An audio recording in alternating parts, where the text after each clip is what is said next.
Okay.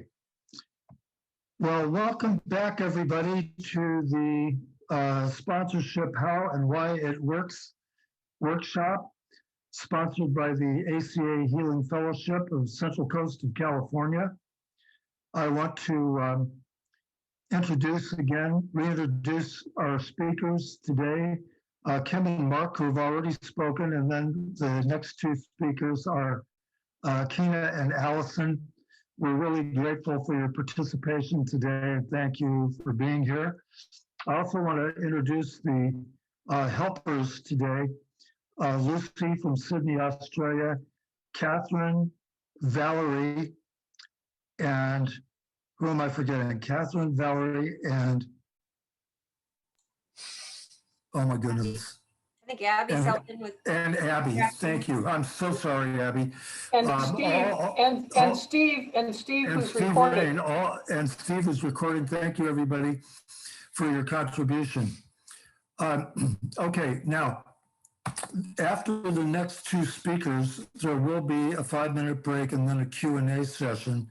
And the way that the question and answer session is going to work, if you would like to have your name posted with the question that you ask, please indicate in the chat that you would like to do that. And if you want your question directed to a particular speaker, please put that in as well. And then, of course, your question. Finally, we are accepting Seventh Tradition donations. The Seventh Tradition address is in the chat down near the very end of it, and you can get those through acahealing@gmail.com. So now we're going to proceed along to the next phase of the workshop, and our next speaker is Kina. Kina started her recovery journey in late 2016 when she found herself struggling with incessant daily rage.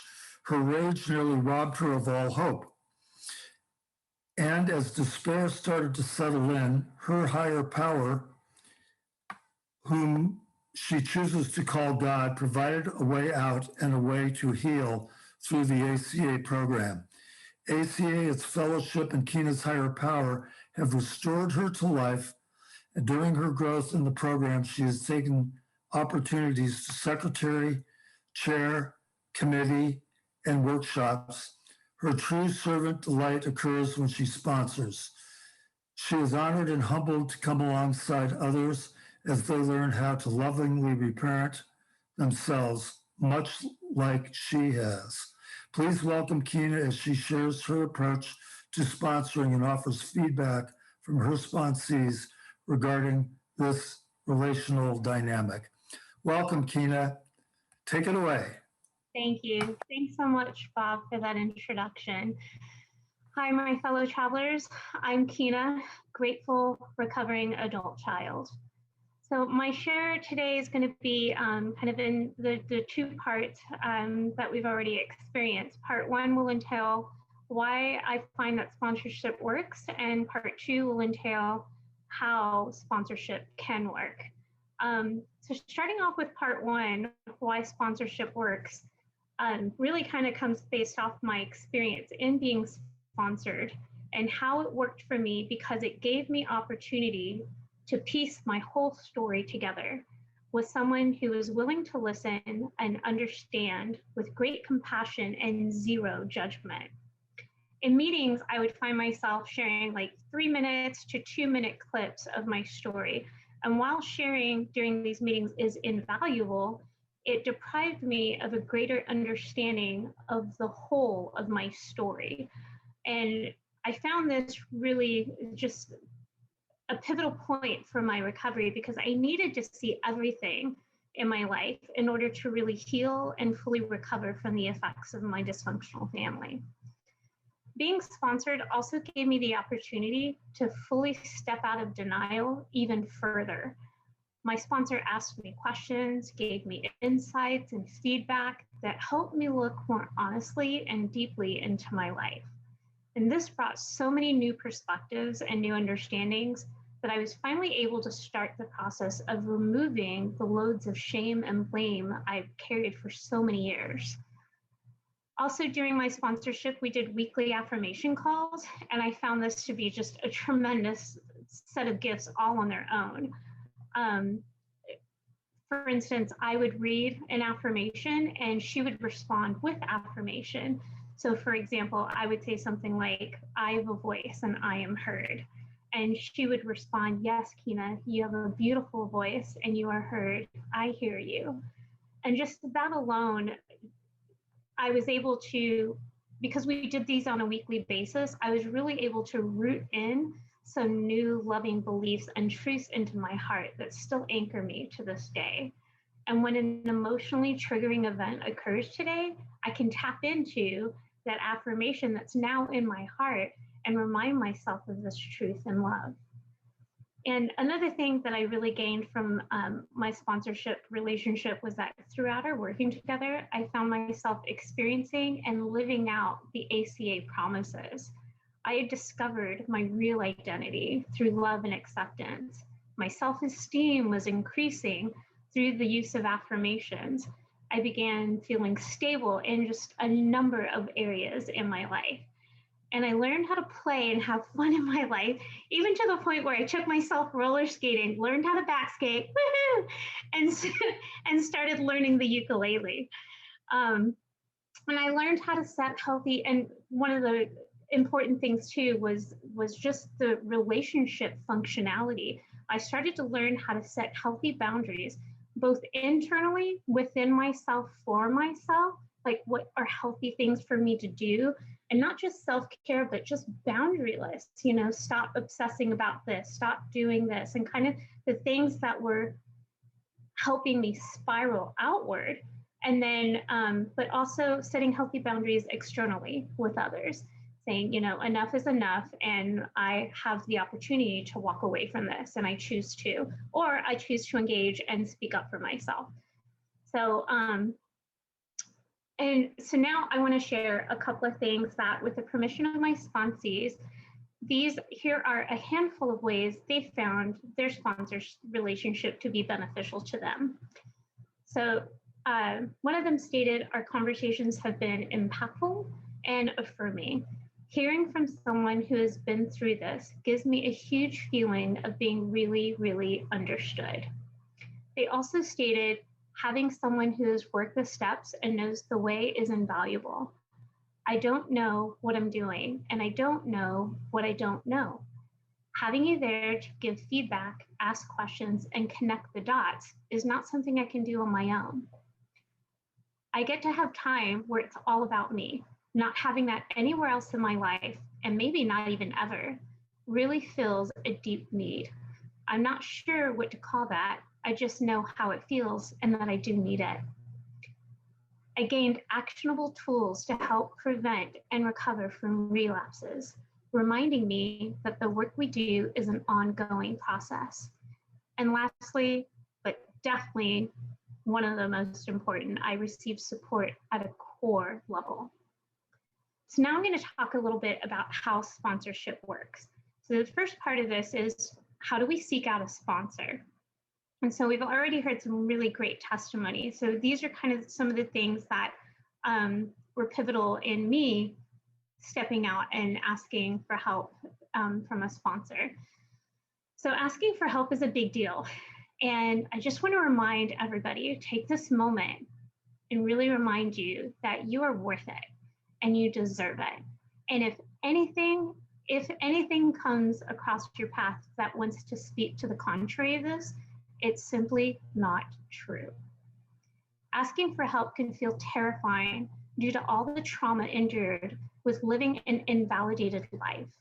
And I get it. With regular meeting attendance and sharing in those meetings, these fears will dissipate as we find safety in the rooms. So here's a nugget from my experience, strength, and hope that I hold as truth. In this fellowship, We're all self-identified adult children. We gather here to learn the tools to heal and to recover, to love ourselves, to love others, and to have healthier, boundary-based relationships. Taking hold of this truth helped me to ask for help when the time came, and also kept me aware of and knowing that it will come with imperfections as we are all trying to figure things out and find our way. So when I sought my sponsor, I looked for someone who was equally committed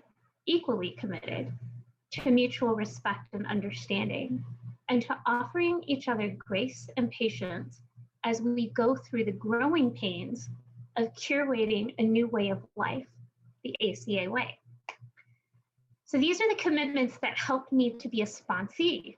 Being a sponsee, I commit to making time to do my 12-step homework. I commit to rigorous honesty with myself, my sponsor, and my higher power. Number 3, I commit to attend regular meetings and share at those meetings. Number 4, I commit to being open and willing to hear new perspectives. Number 5, I commit to establishing my own higher power of my understanding, and my sponsor is not it. So now I'm going to talk about being a sponsor. And I remember when I did find when I did land my beautiful, amazing sponsor, one of the first things that she told me was this analogy that painted a really clear picture of this unique and special relationship. She said, "We're getting in the car, Kina, and you are the driver, and I am a passenger holding a road map. So I know our final destination, and no matter what turn you make, I will ensure that we get to that destination." And I was just thinking to myself, and I told her, I'm like, oh my God, what a relief. What a relief that someone is willing to ride along with me while I figure things out, as she simultaneously kept focused on the destination. But I didn't just have to have all the answers. And the roadmap she held was the one she used to get herself to the destination of the 12th step. It was her experience, strength, and hope map founded on the ACA materials. And when I finally reached my destination of the 12 steps, I too then had a map of my own experience, strength, and hope that I could now use to help others on their recovery journey. It was amazing. So these are the tools that when I did that transition of our relationship, which basically entailed the fact that, okay, Kina, we made our drive, we're here at our destination, congratulations. We hopped out of the car, we hugged real big, and then she's like, so now you're ready to get into the car with somebody else and be their passenger. And that was, and with me being their passenger, then that transitioned our relationship into fellow travelers from that point forward and in that path. And so these are the tools that I took with me to help me sponsor, and I've got 5 of them listed here. So the first one was, of course, my completed 12-step roadmap. So I had my experience, strength, and hope map, and I was ready to share it. And I showed up with consistent willingness to share it, even when asked, or when I found that it would be useful in helping them get through a certain struggle or hurdle. Number 2 was I had a fresh, clean roadmap for the sponsee, which is basically a suggested plan with dates, times, and steps to be worked in order. And number 3, I had a schedule commitment and flexibility. So I was sure to communicate my hours of availability with them. For me, I have a very small family. I have my husband and my dog. So, so with that, of course, my husband is my priority, but letting them know that I'm available, but also kind of setting this precedent where letting them know when they reach out to me that I'm asking if I could be their second resource. I'm asking them if I could be their second option, second only to their higher power. And the reason I do that is because I want to encourage them to not only build their own resources, but to make sure that they're leaning on a source that actually is greater than them. And that really isn't me, you know? And so, so kind of building that into the relationship was really key for me. And number 4 is giving them undivided attention and active listening. So undivided attention means that I wasn't going to overwhelm myself or overcommit myself to multiple sponsees that might inhibit focus, retention of their life story, and my flexibility, my time flexibility. So really, to start off, it's just one sponsee at a time to begin with for me. And also being sure when I say undivided attention, that I was very aware of my surroundings. You know, I shut the door, closed myself off to where I could only hear them and focus on them, not the rest of the things that might be going on in the home. And also with that, clearing my mind and checking in with myself, taking some deep breaths. And if there's a moment where, you know, because our minds can get distracted too, you know, just in thoughts, oh, I forgot I got to put dinner on at 6, you know, like all these other things and stuff. And it's just like, check in, I'm here, look at the face, and this is where I am. And this is where I want to be present, fully present. And so, and that, you know, and then comes in the active listening, you know, really hearing them, taking notes of what's going on, and really taking notes of what their needs are, so that, because there's going to be times that our sponsees are going to need help in overcoming and working through some obstacles that are going on in their life. And these are great coaching opportunities, but we want to be sure, as a sponsor, I want to be sure to coach in a manner that is for their best benefit, but for their best need, not for what I would do, not what Kina would do, but for what they need. And so just kind of reminding them, like, hey, I remember you mentioning this is something that's really important to you. This is something that you really need and you really want. And kind of reminding them about that information, and then lovingly encouraging them to make decisions based in light of that, based off of that. So it's really great in helping them create the tool in their toolbox to make decisions that are in their own best interest and in a loving way. So the 5th thing that I would say is to celebrate them. Celebrate, celebrate, celebrate. Remind them of the incredible hard work they are doing. Encourage them to celebrate themselves by doing a loving act for themselves. You know, whether or not it's an activity or a treat, maybe it's stickers, maybe it's cake, maybe it's dancing or singing or playing the ukulele or roller skating and learning how to back skate, because that rocks. So I just want to say that in closing, I want to share that being a sponsor is an incredible, life-giving and life-changing experience. Being a person for someone to lean on and trust with their most sacred truths can be an invaluable, validating force for the adult child in recovery. The ultimate goal, though, is not just to help sponsees navigate to the destination of the 12th step, but the ultimate goal is that they start to experience the solution. They start to experience the solution of becoming their own loving parent while on this journey. It's in the honor and the privilege of being their passenger that we get the humbling opportunity to help them curate this relationship for themselves, with themselves. So thanks so much for the opportunity to share.